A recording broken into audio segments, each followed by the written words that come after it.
Assalamualaikum warahmatullahi wabarakatuh.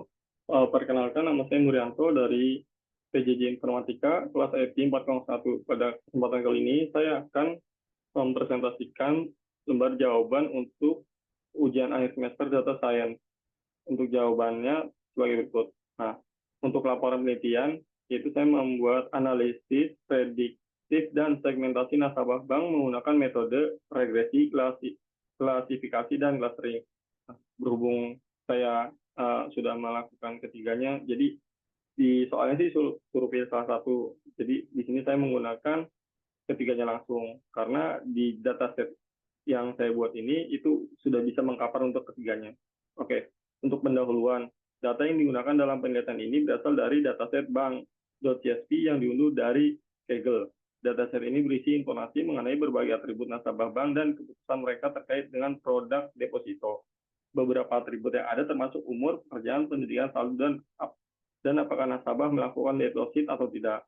Tujuan dari penelitian ini adalah untuk menganalisis data nasabah guna memahami pola dan membuat prediksi yang lebih baik. Teknik yang digunakan dalam penelitian ini meliputi analisis regresi untuk memprediksi saldo nasabah, klasifikasi untuk memprediksi apakah nasabah akan melakukan deposit, dan clustering untuk mengelompokkan nasabah berdasarkan atribut tertentu. Teknik-teknik ini dipilih karena memberikan wawasan yang dalam praktis dalam pengambilan keputusan. Untuk metode penelitian, yang pertama ada percobaan. Jadi ada processing data, mengubah data kategorikal menjadi numerik. Itu mengubah kategorikal itu misalnya alfa ya, misalnya abjad gitu, huruf A menjadi numerik menggunakan label encoder.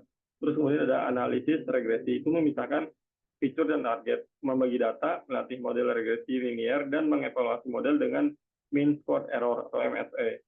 Kemudian ada analisis klasifikasi, itu memisahkan fitur dan target, membagi data, melatih model random forest, dan mengevaluasi model dengan metrik akurasi dan laporan klasifikasi.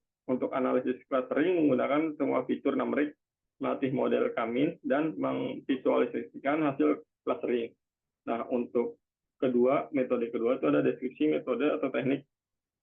Ada regresi linear digunakan untuk memprediksi nilai kontinu, dalam hal ini saldo nasabah. Kemudian ada random forest classifier digunakan untuk klasifikasi biner, memprediksi apakah nasabah akan melakukan deposit atau tidak. K-means clustering digunakan untuk mengkelompokkan nasabah ke dalam cluster berdasarkan kesamaan atribut. Tool yang digunakan itu ada Python, kemudian ada library-nya Pandas, ada library-nya Scikit-learn, Matplotlib untuk memvisualisasi, kemudian ada Visual Studio Code untuk EDA-nya. Nah, untuk hasil dan pembahasan, untuk analisis regresi dilakukan untuk memprediksi nilai saldo balance berdasarkan fitur-fitur lainnya dalam dataset. Dalam penelitian ini, model regresi digunakan adalah linear regression. Hasil analisis menunjukkan bahwa mean squared error untuk model regresi terbaik adalah 10 juta 10 jutaan ya 10 jutaan 10 jutaan sekian. Kemudian untuk nilai MSI ini menunjukkan data-data kuadrat kesalahan prediksi yang dibuat oleh model. Semakin kecil nilai MSI, semakin baik model tersebut dalam melakukan prediksi. Nah, dalam konteks ini, MSI sebesar 10 juta 176.765,995 menunjukkan bahwa terdapat beberapa variabilitas yang cukup tinggi antara nilai saldo akun yang sebenarnya dengan prediksi model. Hal ini disebabkan oleh beberapa faktor seperti prediktor yang mungkin tidak sepenuhnya mencerminkan semua faktor yang mempengaruhi saldo akun atau adanya variabel lain yang tidak termasuk dalam model. Kemudian untuk analisis klasifikasi. Analisis klasifikasi dilakukan untuk memprediksi apakah seorang pelanggan akan melakukan deposit atau tidak berdasarkan fitur lainnya. Kemudian ada model random forest classifier digunakan untuk analisis ini. Hasil klasifikasi menunjukkan akurasi sebesar 84,17%. Laporan klasifikasi lebih lanjut menunjukkan metrik-metrik berikut. Untuk precision, kemampuan model untuk memprediksi kelas positif dengan benar. Model ini memiliki precision sebesar 0,87 untuk kelas negatif yang tidak melakukan deposit dan 0,81 untuk kelas positif yang melakukan deposit. Recall, kemampuan model untuk menemukan semua contoh positif. Model ini memiliki recall sebesar 0,81 untuk kelas negatif dan 0,81 0,87 untuk kelas positif. Nah, seperti ini ya. Kemudian ada F1 score, harmonik rata-rata dari precision dan recall. Model ini memiliki sebesar 0,84. Nah, secara keseluruhan model ini menunjukkan kinerja yang seimbang dengan precision, recall, dan F1 score yang sama-sama baik untuk kedua kelas. Berikut gambarnya, ini gambarnya. Kemudian ada analisis clustering. Nah, untuk analisis clustering sendiri dilakukan menggunakan metode K-means untuk mengelompokkan pelanggan ke dalam 3 klaster berdasarkan karakteristik mereka. Visualisasi hasil clustering ditampilkan beragam berikut. Nah, di sini menunjukkan ya pada plot clustering ini setiap titik mewakili seorang pelanggan dengan warna yang berbeda menunjukkan klaster yang berbeda. Dari hasil clustering terlihat bahwa pelanggan dibagi menjadi 3 kelompok, yaitu klaster pertama ditandai dengan warna ungu yang di bawah ini. Klaster ini terdiri pelanggan dengan saldo yang relatif rendah. Ini relatif rendah saldonya. Kemudian ada klaster kedua yang ditandai dengan warna hijau. Itu pelanggan dengan saldo yang relatif beragam namun cenderung menengah. Dan yang terakhir itu ada tanda ini warna kuning. Klaster ini mencakup pelanggan dengan saldo yang lebih tinggi dengan variasi yang lebih besar. Nah, ini ada sampai 800.000. Hasil clustering ini dapat membantu dalam segmentasi pelanggan untuk tujuan pemasaran yang lebih spesifik di mana setiap cluster dapat ditargetkan dengan strategi yang berbeda berdasarkan karakteristik masing-masing cluster. Ya, jadi dengan mengetahui ini ya kita jadi bisa menentukan produk yang akan kita jual ke pelanggan itu atau kita bisa menentukan itu target pasar kita di mana bisa dilihat dengan dari ini ya. Kesimpulannya dari hasil analisis yang dilakukan dapat disimpulkan bahwa model regresi menunjukkan kemampuan prediksi yang cukup baik dengan nilai MSE sebesar 10.176.765,995. Meskipun nilai MSE ini cukup besar, ini menunjukkan adanya variabilitas tinggi dalam prediksi saldo akun yang mungkin disebabkan oleh variabel-variabel penting yang tidak termasuk dalam model.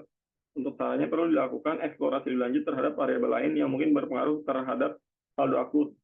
Kemudian ada model klasifikasi memiliki akurasi sebesar 84,17% dengan performa yang seimbang untuk precision, recall, dan F1 score. Caranya itu meskipun akurasi model klasifikasi sudah cukup baik, penggunaan teknik grid search atau random search untuk optimalisasi hyperparameter dapat meningkatkan performa model. Untuk analisis clustering sendiri itu berhasil mengelompokkan pelanggan ke dalam 3 klaster yang dapat digunakan untuk strategi segmentasi pelanggan yang lebih efektif. Saran, hasil clustering dapat digunakan untuk merancang strategi pemasaran yang lebih terarah, di mana setiap klaster pelanggan dapat diperlakukan sesuai dengan karakteristik masing-masing untuk meningkatkan efektivitas kampanye pemasaran. Nah, untuk daftar pusakanya ini.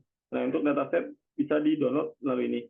Nah, saya akan coba menjalankan ini ya aplikasinya. Jadi aplikasinya saya menggunakan Python. Nah, ini untuk datasetnya pertama saya ada membaca dataset dulu. Di sini saya tampung dengan 2 variabel. Yang pertama ada data, kemudian ada data satu ini saya gunakan untuk pembuatan model clustering. Tadi ada sedikit error kalau misalnya saya langsung gunakan data ini diproses di kategorikal, dia bakal merubah hasil yang dihasilkan di Kamin itu berbeda, sehingga saya membuat satu variabel lain dengan data yang sama. Pertama pertama yang saya lakukan adalah mengubah data kategorikal menjadi numerik. Ini yang kayak abjad menjadi numerik.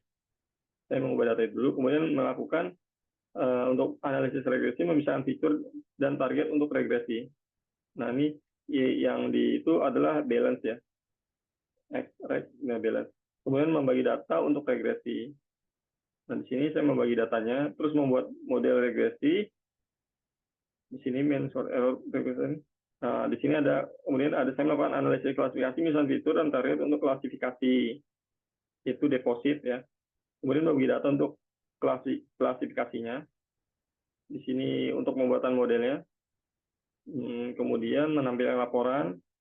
Nah, di sini analisis clustering menggunakan semua fitur numerik untuk clustering. Jadi dari bank ini, jadi yang tipenya itu numerik itu akan diklasifikasikan ya di sini, ditambung menjadi X cluster. Nah, di sini baru melakukan clustering. Oke, kita akan coba running ya.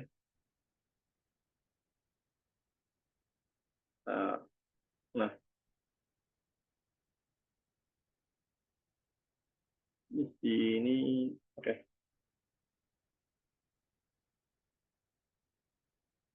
Ini coba Python analysis.py.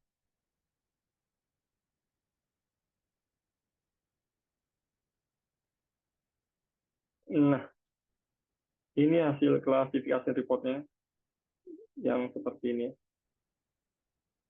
yang tadi ini, analisis klasifikasinya. Kemudian ini ada hasilnya, tergambarnya, hasil dari clusteringnya. Nah, yang ini menunjukkan yang tadi yang sudah saya jelaskan. Ya, demikian presentasi UAS Data Scientist dari saya. Assalamualaikum warahmatullahi wabarakatuh.